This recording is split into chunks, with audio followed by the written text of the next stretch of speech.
নমস্কার, আমি সুস্মিতা। আপনারা দেখছেন সুস্মিতা সিম্পল কুকিং চ্যানেল। আজকে আমি বানাবো ডিমের একটি রেসিপি। এই রেসিপিটি বানাতে খুব সহজ, খেতেও খুব ভালো হয়, তাড়াতাড়ি হয়ে যায়। তাহলে চলুন রেসিপিটি দেখে নেওয়া যাক। এখন আমি ডিম আর আলুটাকে নিয়ে নিয়েছি সেদ্ধ করে। ডিমটাকে আমি একটু কাঁটা চামচের সাহায্যে ফুটো ফুটো করে দিলাম। এবার এগুলোকে ভেজে নেব।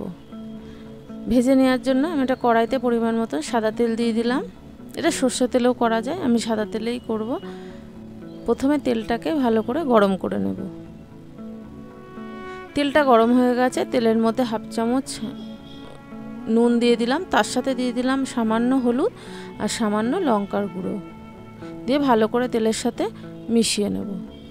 তেলের মধ্যে লঙ্কার গুঁড়ো হলুদ দিলে রঙটা ভালো হয়, আবার গায়েও তেলটা ছিটকায় না। প্রথমে আমি যে সেদ্ধ আলুটা ছিল সেটাকে দিয়ে দিলাম। এই রান্নাটা আলুটাকে সেদ্ধ করে নিলে তাড়াতাড়ি হয়ে যায়, ঝোলটাও খেতে খুব টেস্ট হয়।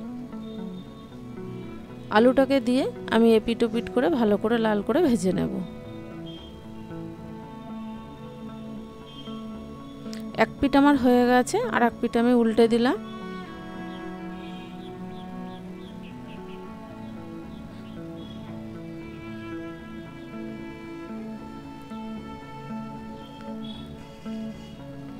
এর থেকে আর বেশি আমি ভাজবো না। এবার আমি আলুটাকে তেল থেকে তুলে নেব।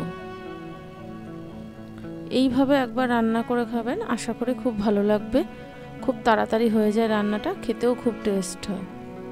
এবার ওই তেলের মধ্যে ডিমটাকেও আমি একইভাবে ভেজে নেব।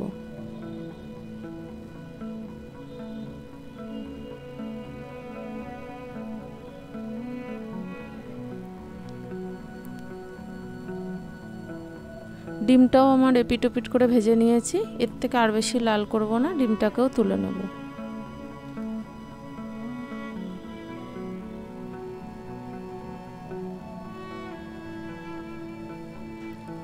ওই তেলের মধ্যে আমি একটা তেজপাতা আর এলাচ, লবঙ্গ, দারচিনি ফোড়ন দিয়ে দিলাম।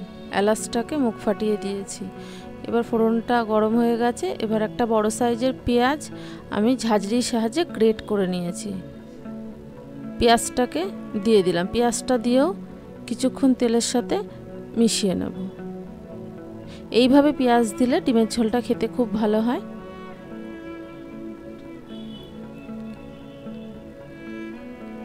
এক দু সেকেন্ড ভালো করে আমি পেঁয়াজটাকে ভেজে নিয়েছি। এবার ওর মধ্যে 2 চামচ আদা রসুন আর কাঁচা লঙ্কা বাটা দিলাম। এবার ডিম অনুযায়ী, আলু ডিম অনুযায়ী মশলাটা দিতে হবে। আমি 3-4 কোয়া রসুন, 1 ইঞ্চি আদা, 2টো কাঁচা লঙ্কা পেস্ট করে নিয়েছি, সেটা দিয়ে দিয়েছি। তার সাথে দিয়ে দিলাম একটা বড় সাইজের টমেটো, ছোট ছোট টুকরো করে নিয়েছি। এবার এতে আমি গুঁড়ো মশলা দেব। প্রথমে দিয়ে দিলাম পরিমাণ মতন হলুদ গুঁড়ো, তার সাথে দিয়ে দিলাম হাফ চামচ লঙ্কার গুঁড়ো, 1 চামচ জিরের গুঁড়ো, তার হাফ ধনের গুঁড়ো, আর পরিমাণ মতো নুন দিয়ে দিলাম। যেহেতু আগে নুন দেওয়া আছে, সামান্য একটু চিনি দিলে টেস্টটা ভালো হয়। আর দিলাম সামান্য একটু জল, যেহেতু শুকনো মশলা। এবার ভালো করে মশলাটাকে 1-2 মিনিট ভেজে নেব।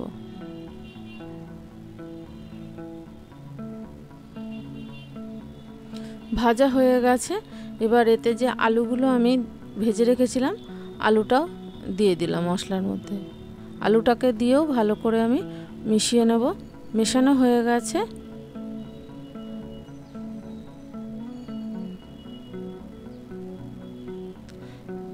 এবার ওই মশলার মধ্যে অল্প একটু জল দিয়ে দিলাম।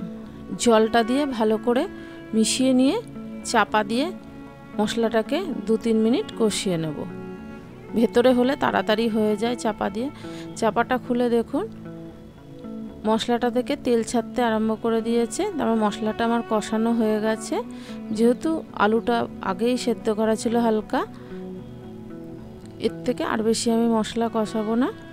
হয়ে গেছে। এতে এবার আমি পরিমাণ মতন জল দিয়ে দেব। যেহেতু ডিম আলুর ঝোল, সেহেতু জলটা একটু বেশি দিলাম। মশলাটা হবে, আলুটাও একটু সেদ্ধ হবে। পরিমাণ মতন জল দিয়ে ভালো করে নেড়ে দেব।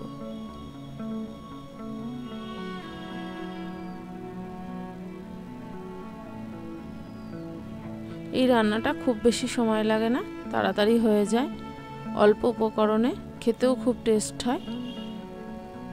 এবার মেশানো হয়ে গেছে, এবার যে ডিমগুলো ভেজে রেখেছিলাম সেই ডিমটাও দিয়ে দেব একসাথেই। এবার ডিম আলুটাকে ফুটিয়ে নেব।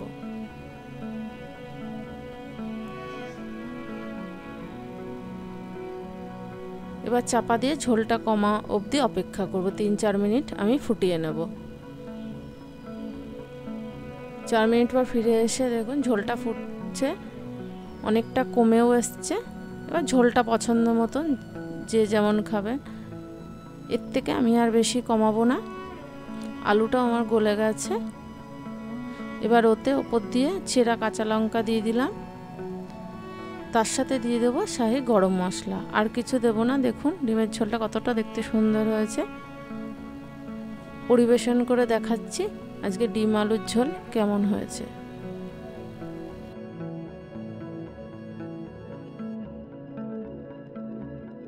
এই ছিল আজকের রেসিপি। ভালো লাগলে অবশ্যই সাবস্ক্রাইব করার অনুরোধ রইল। পাশে থাকা বেল নোটিফিকেশনটা অন করে দেবেন। আমি কোনো নতুন ভিডিও আপলোড করলে সবার প্রথমে আপনাদের কাছে পৌঁছে যাবে। আবারও দেখা হচ্ছে নতুন কোনো ভিডিও নিয়ে। ভালো থাকবেন, সুস্থ থাকবেন। ধন্যবাদ।